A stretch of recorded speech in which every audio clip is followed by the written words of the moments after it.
Hello. তো সুজু বার্থডেতে কি কি গিফট পাইছে সেগুলাই এখন ওপেনিং করব, গিফট ওপেনিং। তো সবার প্রথমে একটা পাইছে টিফিন বাটি। রনা দেখি আমি খুলে দেখাই। এই যে হ্যালো এভরিওয়ান, কেমন আছো সবাই? আশা করি সবাই ভালো আছো। তোমাদের ভালোবাসায় আমিও অনেক ভালো আছি। এটা হচ্ছে বার্থডে রাতের বেলা, সবাই খাওয়া দাওয়া করে চলে গেছিলো। আমি শাড়িটা চেঞ্জ করে আবারও চুড়িদার পরেছি। মা যাবে পাঁচালী গান শোনার জন্য, তো মা বলছিল সাথে যাওয়ার জন্য, এই কারণে রেডি হয়েছি। তো সুজুর ঘরে আসতেই আমি দেখতে পেলাম গিফটগুলো সব বাইরে আছে, তো তোমাদের সাথে শেয়ার করি। তো সবার প্রথম একটা টিফিন বক্স পেয়েছে, যদিও ও এখন স্কুল যায় না, কিন্তু আর কয়েকদিন পরে স্কুল যেতে হবে, তো তখন টিফিন বক্সটা খুব কাজে দিবে।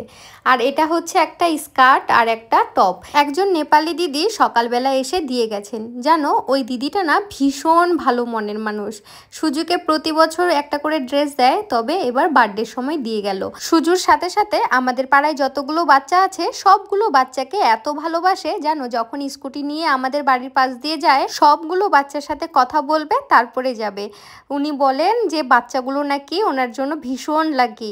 উনি নাকি বাচ্চার মুখগুলো দেখে গেলে ওনার কাজগুলো সব কমপ্লিট হয়ে যায়। যদি কোনোদিন সুযোগ পাই তাহলে সেই দিদির সাথে পরিচয় করিয়ে দিব তোমাদেরকে। তো চলো তারপর নেক্সট গিফট দেখা যাক। এটা হচ্ছে আমাদের জ্যাঠাতো যে বড় যা আছে উনি দিয়েছেন। এটাও একটা হাইনেক আর তার সাথে দিয়েছে স্কার্ট। জামাটার কালারটা ভীষণ সুন্দর আর পরেও আরাম পাবে, একদম মোলায়েম। ভালোই হয়েছে বলো সোয়েটারটা দিয়ে, কারণ কি আর কয়েকদিন পরেই তো ঠান্ডা পড়ে যাবে, আর ঠান্ডার দিন তো এই সোয়েটারগুলো ভীষণ দরকার পড়বে। আর ওইদিকে সুজুকে দেখো, ওর ড্রেসের প্রতি কোনো ইন্টারেস্ট নাই, সেই টিফিন বক্সের চামচগুলো নিয়ে পড়েই আছে। যাই হোক, চলো তাহলে নেক্সট গিফট দেখা যাক। এটা হচ্ছে প্যান্ট স্যুট, এটার সাথে প্যান্ট আছে আর একটা হাইনিক টাইপের আছে। এটাও মোলায়েম, ভীষণ সুন্দর দেখতে, আর পিঙ্ক কালার তো সুজুর একদম ফেভারেট। দুটো সোয়েটারই পরে আরাম পাবে, দুটো সোয়েটারই খুব আরামদায়ক। যাই হোক, ভীষণ ভালো লাগলো ওর গিফটগুলো। আর তার সাথে একটা তো পুতুল পেয়েছে, যদিও কাউকে বলা হয়নি, শুধু বাড়ির লোকগুলোকে নিয়েই বার্থডে সেলিব্রেশন করা হয়েছিল, এই কারণে বেশি গিফটও পাইনি। তবে অনেকজনই আবার টাকা দিয়েছে, বাড়ির লোকগুলো সবাই টাকা দিয়েছে। যাই হোক, কেমন লাগলো আজকের ব্লগটা অবশ্যই কমেন্টে জানিও। আর এদিকে মাও দেখছে গিফটগুলো, আর ওদিকে ছর্দি তো ক্যামেরা দেখে চলে গেল, কারণ ছর্দিরা এখন ঘুমাবে আর আমি মা যাব পাঁচালী গান শুনতে। মা শাড়িটা চেঞ্জ করবে। আচ্ছা, অনেকেই কমেন্টে বলো যে দিদি আমাকেও সাপোর্ট করো, আমিও এগিয়ে যেতে চাই।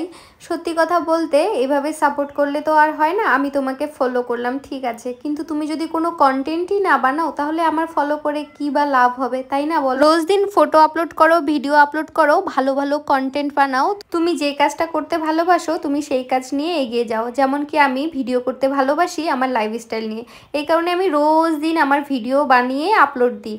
আর অনেকেই আবার লিখতে ভালোবাসে, তো অনেকেই ফটো দিয়ে অনেক বড় বড় ক্যাপশন লিখে, সেটাতেও ভালো ভিউজ হয় কিন্তু। আর অনেকে আবার কমেডি করতে ভালোবাসে, তাই কমেডি ভিডিও বানায়।